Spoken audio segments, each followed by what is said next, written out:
Okay. Yes. What the hell is that? Ew. Yeah, found it up the beach. It's...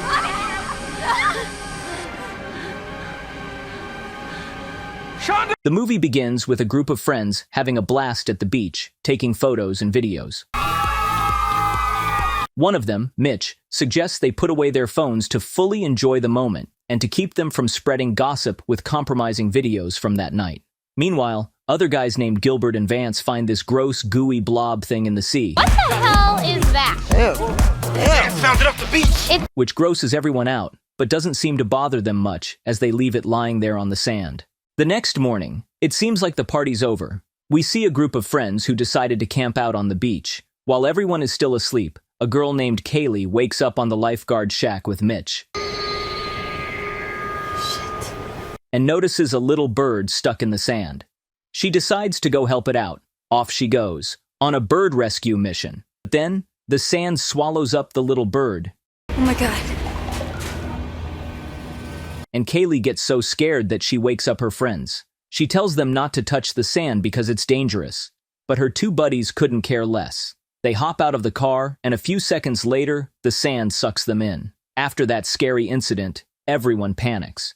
What the hell? Somebody want to tell me what the fuck?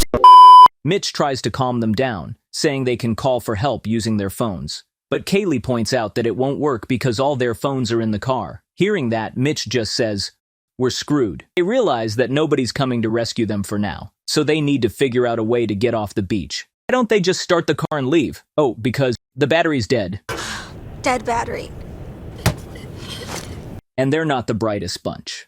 Yeah. Oh, yeah. Anyway, whatever is in the sand seems to only eat flesh since there are various objects on the beach that it hasn't touched. So, while the others are trying to come up with a plan to stay alive, Kaylee cautiously reaches her hand toward the sand and notices some transparent threads coming out. Just then, Gilbert wakes up and finds himself trapped inside a barrel. Asshole! Get me out of here! He asks his buddies for help, but they warn him not to move, as stepping into the sand would be a disaster. How did Gilbert end up stuck in that barrel? That's actually a really good question. And no, it's not fat-shaming, man. As the gang is getting burnt by the sun, Kaylee tosses them a bottle of sunscreen, SPF 50, perfect for dealing with the crisis of almost being eaten by the sand.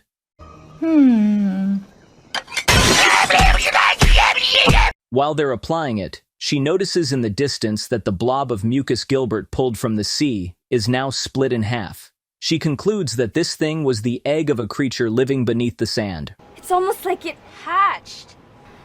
ready to munch on them. Smart cookie, huh? After this theory, Kaylee decides she wants to know how big the creature is.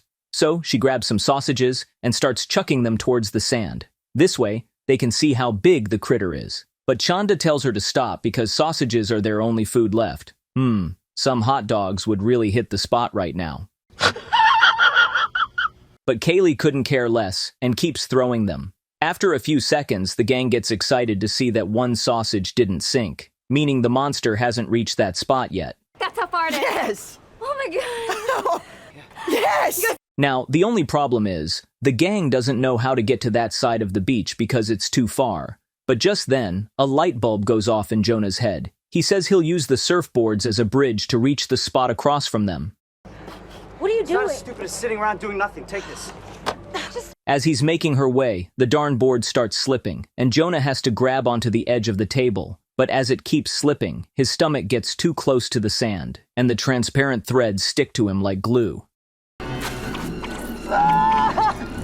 Just when we thought Jonah was a goner, he manages to climb onto the table. There, he finds a backpack full of food. When he pulls out a banana, it slips from his hand, but it turns out to be a blessing in disguise because he realizes the banana didn't get affected because it fell on the part where they made the campfire. So, he jumps over to that part of the sand, unharmed, and tells his friends that the monster doesn't go near the hot parts of the sand. Fire. It's fire. But as he finishes saying that, the wound on his stomach starts bleeding heavily, and Jonah has to go back to the table to lie down. As he looks up at the sky, he says, "I'm dying, I swear. I see the light." On the other hand, Chanda and Ronnie notice that the surfboards are moving by themselves, which means the monster is growing. And just to make things worse, they realize the creature is trying to eat the car they're in. It's growing up the tires. So Ronnie tells Chanda he's going to try to open the car trunk because his phone is in there, but his friend tells him not to do it, but he kinda knows they don't have another option. She grabs a stick and tells Ronnie to hold on to it, and when he does, she carefully opens the trunk. But just then, a patrol car arrives at the beach, so Ronnie gets distracted and accidentally crushes his fingers with the trunk. So the guys ask the police for help, but since the officer thinks they're drunk, he says he's going to arrest them. When he gets out of the car, the guys are surprised to see that the sand didn't swallow them. So they say, "What kind of magic is this, man?" As the cop is walking over, we see that the reason he's been safe is because the transparent threads can't stick to his shoes. When the officer gets close to Jonah, he asks him for help, but the cop just comments on how gross his wounds look. Disgusting! Then he tells Kaylee he'll take them to the station. As he reaches for his handcuffs, he accidentally drops the patrol car keys. As he bends down to pick them up, the sand grabs hold of him, munching on his arm. Kaylee tells him to use pepper spray to scare it away, and strangely enough, it works. Oh, where would they be without the brains of the group? After spraying the pepper spray, the cop manages to pull his arm out, but to his horror, he sees that the monster has eaten half of it. He lets out a loud scream, and then collapses onto the sand. A few seconds later, the creature devours the cop entirely. At that moment, Mitch decides he'll wear sandals to get to the other side of the beach. Forgot those beach towels? What are you gonna do? And to avoid being eaten, he asks Chanda to pass him a towel. He figures if he falls, the creature won't be able to eat him because he'll be covered in fabric. But when Chanda throws the towel to him, clumsy Mitch loses his balance and falls into the sand. As expected, the creature devours him. Are they all stupid here? Mitch's plan was good, but the execution was poor. Later, Kaylee has a light bulb moment and uses a piece of metal as a bridge to reach the car where her friends are. When she succeeds, Kaylee punches Chanda because it seems she betrayed her by having a night of passion with her boyfriend, who turns out to be Jonah. Boy, the gossip is juicy. Oh. After revealing such a betrayal, the girls help Ronnie to get his fingers out of the trunk, but their plan backfires, and they accidentally end up cutting Ronnie's fingers off. Despite that, Kaylee insists they must reach the table where Jonah is. Who cares about a few missing fingers, right? So Chanda uses the piece of metal as a bridge, but when it's Ronnie's turn, he loses his balance because apparently these people failed motor skills class.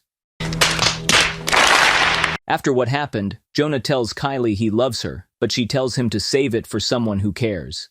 Meanwhile, Chanda wraps some fabric bags around her feet and then dashes like crazy towards the car on the other side of the beach. Gilbert gets super excited and gives a little jump.